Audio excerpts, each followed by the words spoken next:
A Câmara Municipal continua em recesso e a gente quer aproveitar esse tempinho a mais que sobra para fazer mais um vídeo debatendo algo de interesse da sociedade. E um dos assuntos mais importantes do momento é a reforma da Previdência.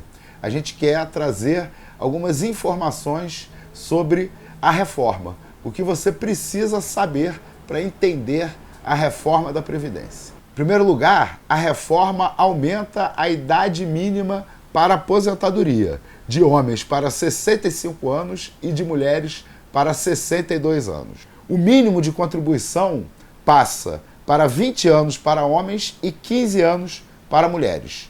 Porém, para receber a aposentadoria integral, a pessoa deve contribuir por 40 anos completos. Outra mudança importante que prejudica muitos trabalhadores é na forma de calcular quanto você vai receber de aposentadoria. Hoje o cálculo é feito com a média dos maiores salários, descartando os menores salários que a pessoa recebeu ao longo da vida. Daqui para frente, se a reforma for aprovada, será feito o cálculo a partir de todos os salários, fazendo com que o valor seja rebaixado. Uma das grandes mentiras que tem sido contada sobre a reforma da Previdência, que aliás é uma mentira compartilhada pela Globo e pela Record, né, é de que essa reforma combate privilégios. E é justamente o contrário. Os setores mais privilegiados atualmente no sistema previdenciário ficaram de fora, né, como juízes, políticos e militares. E os setores mais pobres da população vão pagar uma conta altíssima. E o efeito ainda pode ser o contrário do que vem sendo propagandeado, porque o grande problema do financiamento da Previdência não é o envelhecimento da população, mas o fato de que boa parte do mercado de trabalho nunca conseguia atuar na formalidade, então deixando de contribuir com o sistema previdenciário. Dificultando a aposentadoria das pessoas, a gente vai, na verdade, dificultar o acesso, né, de novos trabalhadores a esse mercado formal, né, dificultando, então, o aumento da arrecadação para a Previdência. Entre 2007 e 2016, segundo dados da CPI da Previdência, o governo deixou de arrecadar 2,2 trilhões de reais em função de benefícios dados a grandes empresas.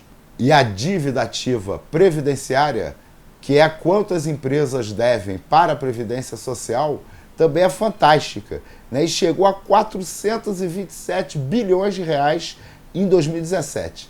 Apenas o Banco Itaú, que tem todas as condições de pagar as suas dívidas, né, porque, inclusive, paga lucros exorbitantes aos seus acionistas, deve quase 419 milhões de reais.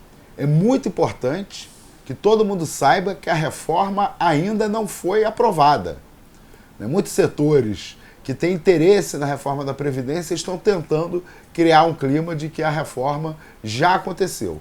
Na verdade, até agora houve apenas a primeira de 4 votações. Foi a primeira votação na Câmara dos Deputados. Quando voltar ao recesso da Câmara Federal, vai acontecer ainda a votação em segundo turno.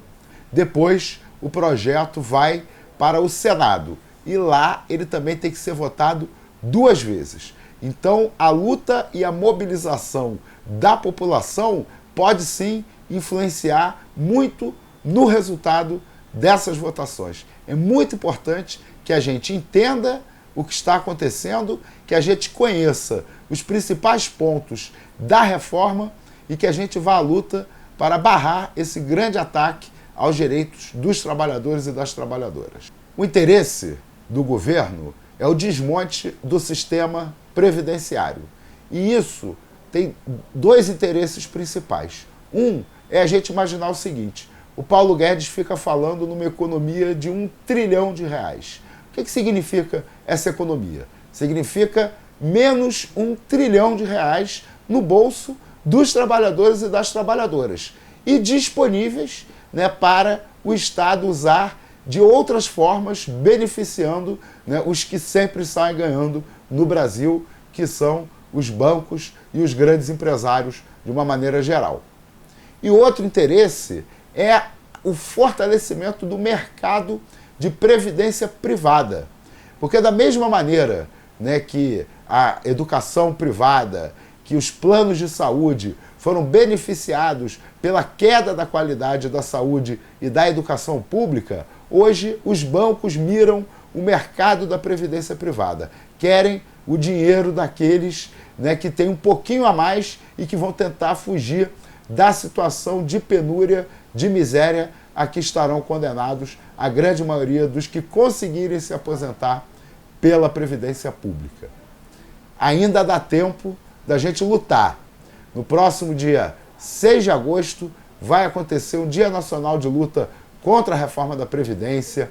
No dia 13 de agosto está sendo convocado um Dia Nacional de Luta pela Educação, que também vai envolver a luta contra a reforma da Previdência. E o nosso mandato quer dar como contribuição a realização de um debate no próximo dia 8 de agosto com a professora Denise Lobato, onde nós vamos discutir, né, o que muda com a Previdência Social, o que o trabalhador e a trabalhadora perde com a reforma da Previdência Social. Dia 8 de agosto, a partir das 18 horas, no Espaço Plínio, na Rua da Lapa, 107.